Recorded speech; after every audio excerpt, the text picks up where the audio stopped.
Hi, my name is Roget Lockard. Roget is how you pronounce that uncommon name there. And I'm an addictions therapist. Been working in the field since 1979. I'm also an addict in sobriety. And as it happens, this show is being taped 43 years and 3 days after my last drink.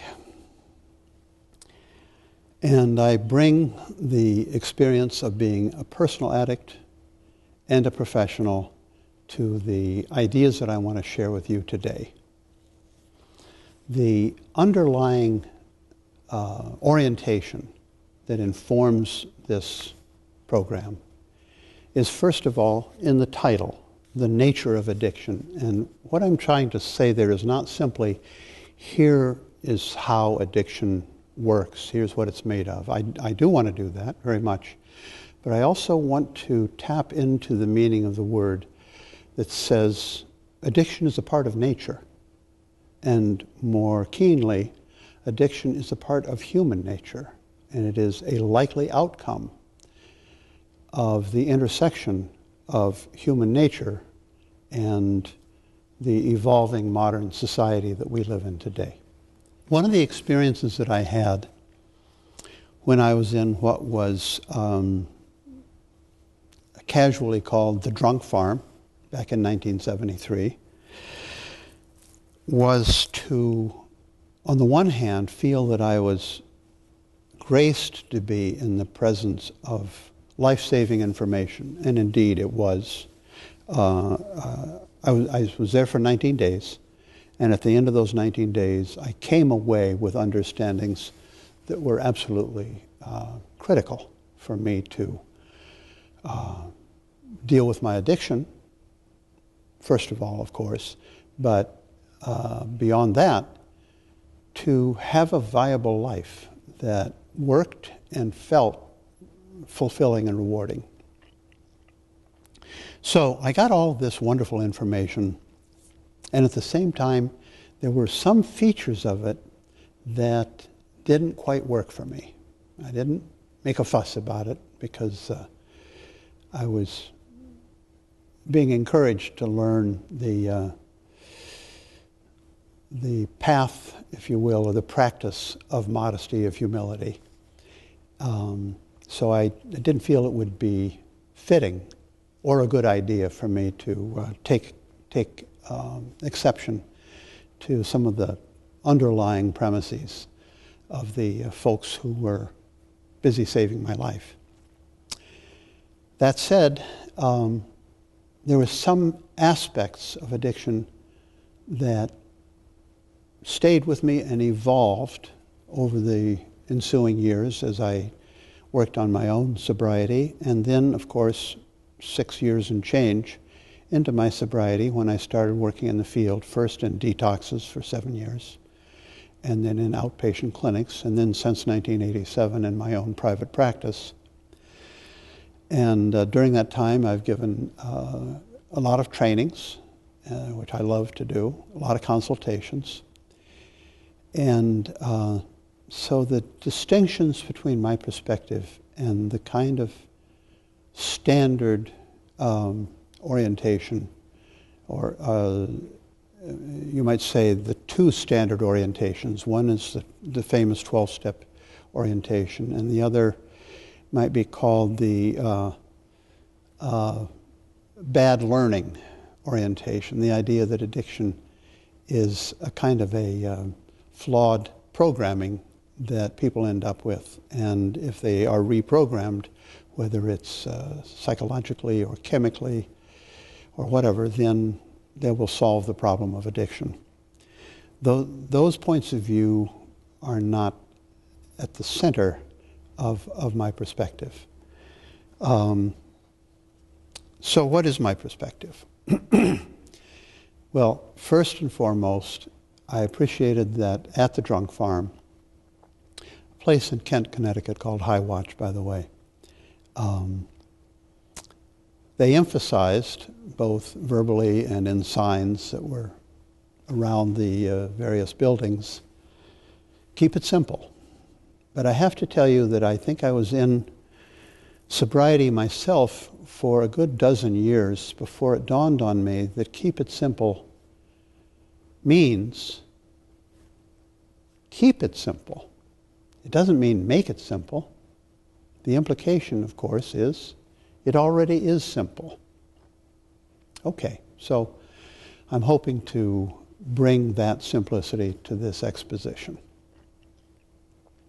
And part of how I want to keep it simple is to loosely build the commentary around three questions about addicts that I found to be the questions that were at the heart of, when I used to do trainings, I would say, in the beginning I would say, what are the questions people would like answered? And it turned out that all of the questions could be subsumed under these three master questions. The first one being, who are the addicts? How can I recognize them? How can I distinguish people who are perhaps high-functioning addicts, but addicts nonetheless, from, paradoxically, people who appear to be addicts because they drink or drug or whatever it is ferociously, prodigiously, but turn out upon examination not to be addicts. So it's a perplexing kind of a subject to sort out. Who are the addicts? And indeed, I want to go on to say that the field of research, of addictions research, has been gravely compromised by a failure to make a taxonomic difference between addicts and what I call problem users. So we'll get to that shortly. So the second question, and the question that is central in a very fundamental sense, is why did they do it?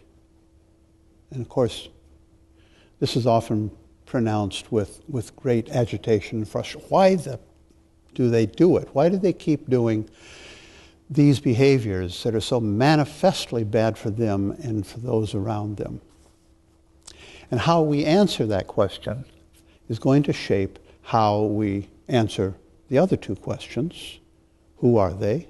The first question. And the third question, how can they be helped? If we assume, for example, that why they do it is because they are bad people, then we need to figure out a way to get them to be good people. Or if they're crazy, then we need to make them sane. Whatever. So here are the three master questions, and we will be touching back on them as we go along. Now I want to offer a fundamental proposition about addiction. And that is that addiction is a certain kind of relationship we can have with the things we use. And I mean use in its very utilitarian sense.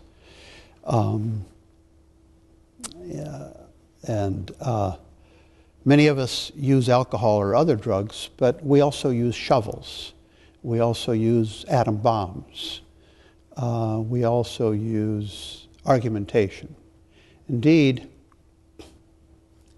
many of us use chocolate, or sex, or war, or gambling, eating, television, shopping, work, exercise, violence, passivity, classical CDs. If you're familiar with Gabor Mate, who wrote a marvelous book called In the Realm of the Hungry Ghosts, one of the virtues of that book is the way in which he tells on himself about an addiction he himself has struggled with, and that is an addiction to classical CDs.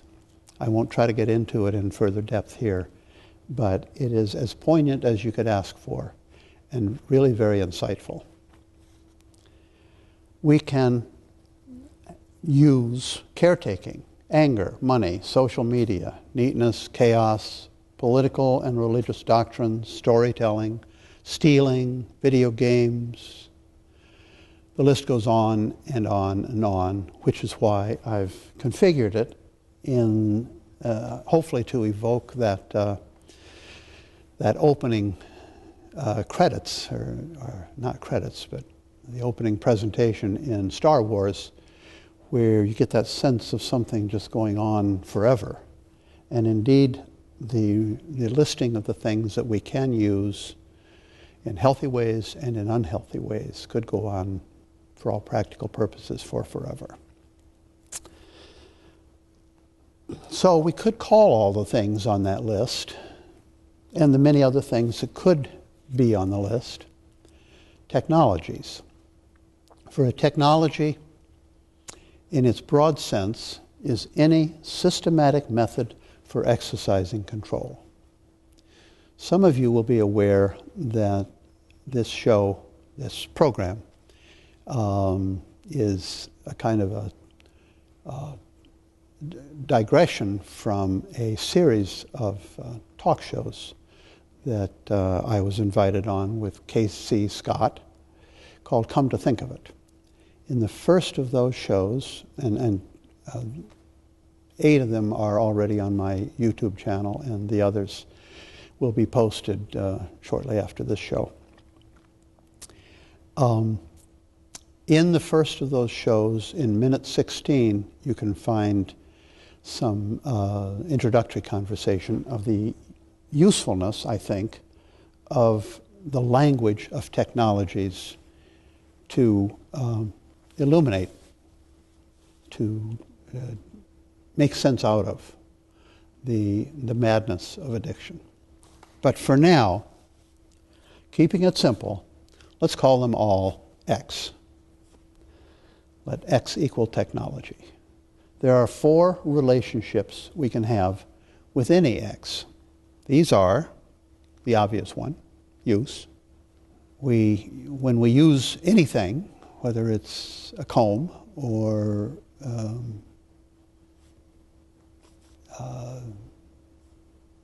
mathematical skills, or I'm trying to evoke the incredible variability of the range of things that we use.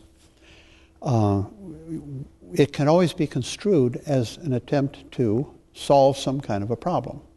I want to solve the problem of making my hair neater, or brushing my teeth, or winning the war, whatever. The second category is abuse. AB is a prefix meaning down from or below. So when we put those 2 pieces together, ab and use, we find that we have an incident, an occasion when there is use, there is some solving of problems, but there's also some creating of problems.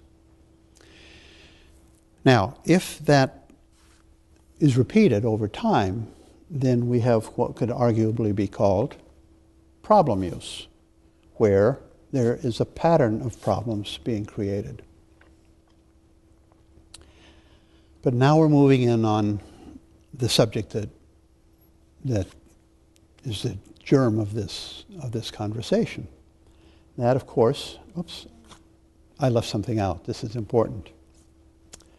The use, problem use, where there's a pattern of problems, it doesn't necessarily involve physical dependency. It may be because the behavior itself isn't a substance taken into the body, but even if it is a substance taken into the body, it doesn't necessarily involve physical dependency. We'll look into that as we go along. The fourth category then, as I was starting to say, is of course addiction. And in the case of addiction, although we find that the language of problems and solutions, solving problems and coming up with solutions is present, it's trickier to get a hold on. Here's the characterization of addiction, a core definition that I think is very useful. Addiction is a problematic, obsessive-compulsive relationship with X, whatever it is. Oh, but that's already a bit mystifying because obsessive is an unreasonable state of being. Compulsive is an unreasonable state of being. So we've joined them together and we have that kind of a relationship with X.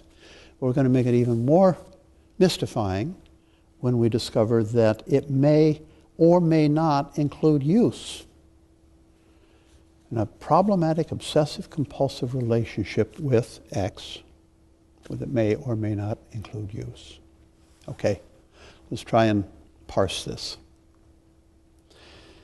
First of all, we can appreciate that the first three can readily be grasped through the use of common sense.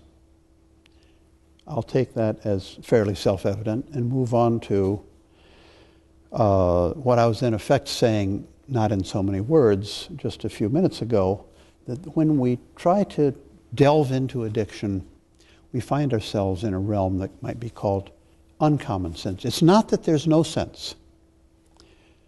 There is a kind of sense, and indeed, it's very useful for us to become oriented in that realm of uncommon sense. To that end, we're going to do a little faux science here. Create a graph with your usual vertical and horizontal axes. We're going to have 0 at the intersection of the two that they're going to share. And as is often the case, the vertical axis is going to refer to quantity, ranging from 0 to lots, as you can see, very scientific. And the horizontal axis will be units of time. In this case, it could be days, it could be weeks. It's more likely to be months or years or even decades for the purposes of our conversation.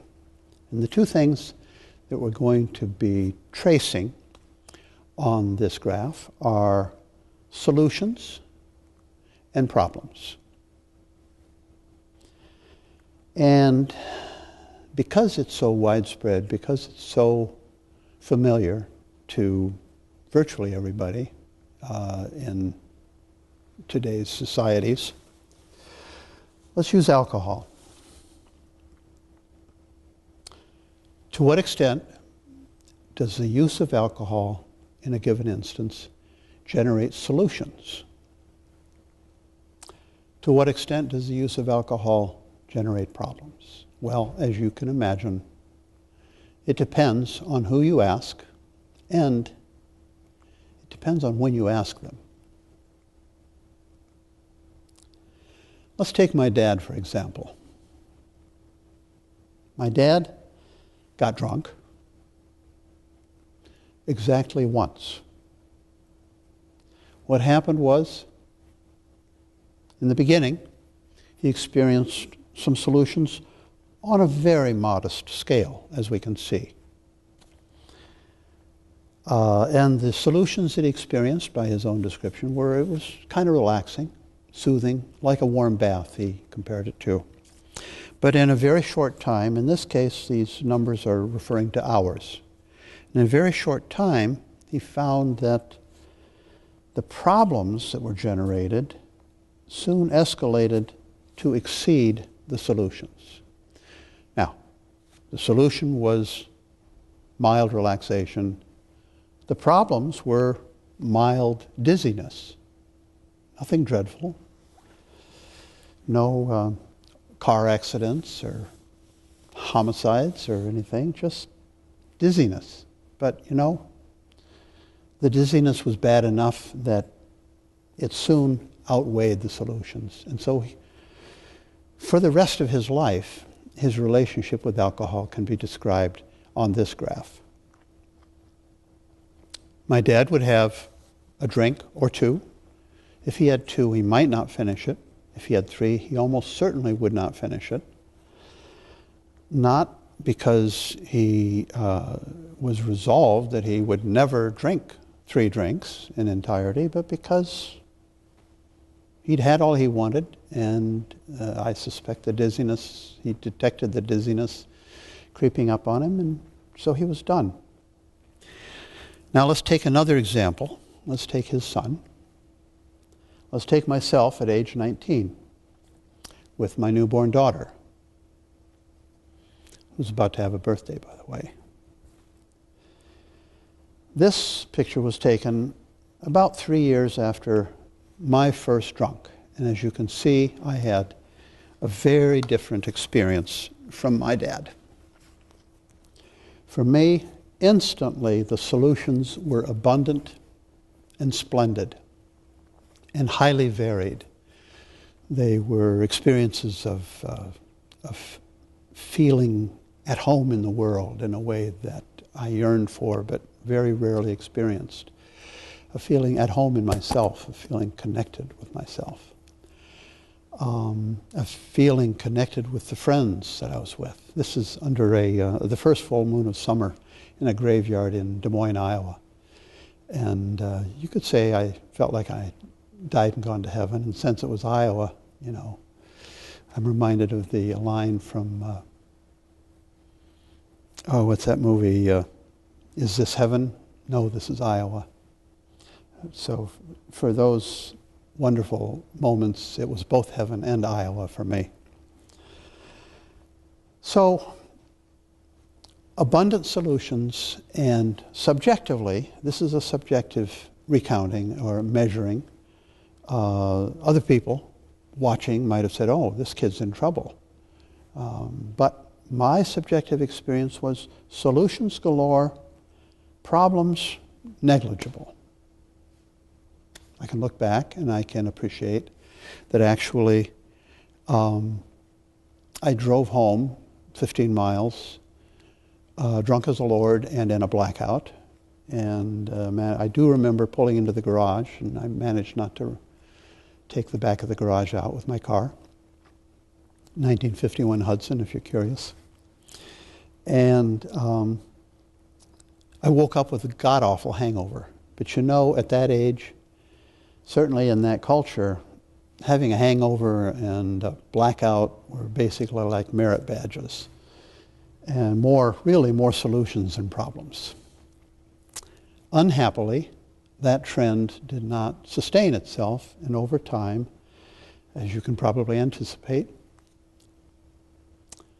the ability to experience solutions from drinking alcohol diminished. And it didn't diminish at a steady pace. It escalated in its diminishment over time. And as you're probably anticipating, there was an approximately inverse correlation with my experience of problems, such that eventually the two intersected. Now, for anyone who perseveres in using alcohol excessively, the way I did, eventually they will reach the point, if they live long enough, where these two lines intersect. Now, this intersection is what I call the point of common sense. And I call it that simply because common sense says, oh, you know what? When I measure the experiences here, it's turning out that the good experiences, which for a long time prevailed, even though by a diminishing margin, are being outweighed by the bad experiences. So, obviously, my common sense tells me it's time to quit. So I did. And for a lot of people who arrive at the point of common sense, that's the end of the story. A lot of people, millions of people. Some of whom, many of whom, I would call problem users in that taxonomy that I was referring to before. Some people get to this and they don't quit, they cut back, which is a recourse that addicts, as distinct from problem users, yearn to be able to achieve. but they find that over time it's unrealizable. But here's the profile that starts to evolve, and that evolved in my case. I quit for a while. In the first instance, it was a month, and I was very reassured that I was fine. I was fine. And because I was fine, actually that proved to me that that I wasn't an alcoholic. I was getting a little concerned that that could be true at the tender age of 21. Might be an alcoholic. But I quit for a month and was doing fine, so that proved I wasn't an alcoholic. So that proved that it was okay to pick up again and begin enjoying the solutions. But you're noticing there that the solutions didn't pick up where I first picked up some 4 or 5 years before, when I first got drunk. But it was better than when I quit for that month. And the problems, while not non-existent, were not as bad as when I quit. So I continued using, and of course, as you can see and anticipate, over time, the lines intersected, and I was at another point of common sense. But if you look closely, you'll notice that unlike the first time, when I reached the point of common sense and common sense prevailed and I quit, here I reached the point of common sense and I didn't quit. I kept going for a while until the discrepancy between the solutions and the problems just became unacceptable, intolerable for me. So I quit again. And then I picked up again. And I experienced the same trajectories intersecting at another point of common sense. And I continue going beyond the common sense again. And then I finally quit. So at this point, we might be moving in on some clues about answers to that first question: who are the addicts? Okay? How about these guys? Well, I have a resounding maybe as a response to that. Maybe. But maybe they're slow learners. Maybe they are pig-headed. It's been known to happen. In order to sort out who are definitively and unmistakably addicts, we have to extend this graph. So let's do that. And what we can find here is that for a while, we continue having instances of points of common sense, where the trajectories of solution generating and problem generating intersect at a point of common sense, and we eventually get around to quitting. But we observe that, oh my goodness, over time, the discrepancy between the solutions and the problems exaggerates to the point where even when we start up, the problems are worse than the solutions. But we do it anyway. Even when that discrepancy becomes more radical, we keep going back to the behavior, to the drinking, if we're using that as the example. Well, I would say, what do we want to call that? What do I want to call that? If these are the points of common sense, then I would call this the chasm of nonsense, that growing gap between solutions and problems going exactly the wrong direction. That's nonsensical. So I would say that these people unambiguously, definitely are addicts. So we're going to enlist this graph to look into something called progression. All addictions progress. But as you may or may not appreciate, progression in addiction does not look or feel like progress. The trajectory of progression, and here we're just tracing those occasions when we picked up and the experience was at its best. So that means it was as good as it gets for that period of time. So over time, the eventual outcome of that, and I've shaved off the blue lines, we get the idea. We want to keep it simple. The eventual outcome, if we live long enough, is to reach a point, an amazing point, when X, the alcohol or whatever, no longer provides any solutions whatsoever. The problems are through the roof, but the solutions are utterly bankrupt.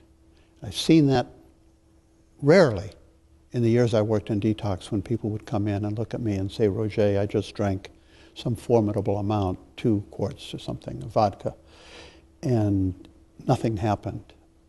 I didn't get anything. And the despair in their face and in their voice was like someone who said, I just sold my soul to the devil, and he didn't deliver his part. Most people don't get there. Most people don't live long enough to get there. Because the trajectory is interrupted either by one of 3 things: death, which happens perhaps most often, more often than any other outcome. The happiest outcome, of course, is sobriety.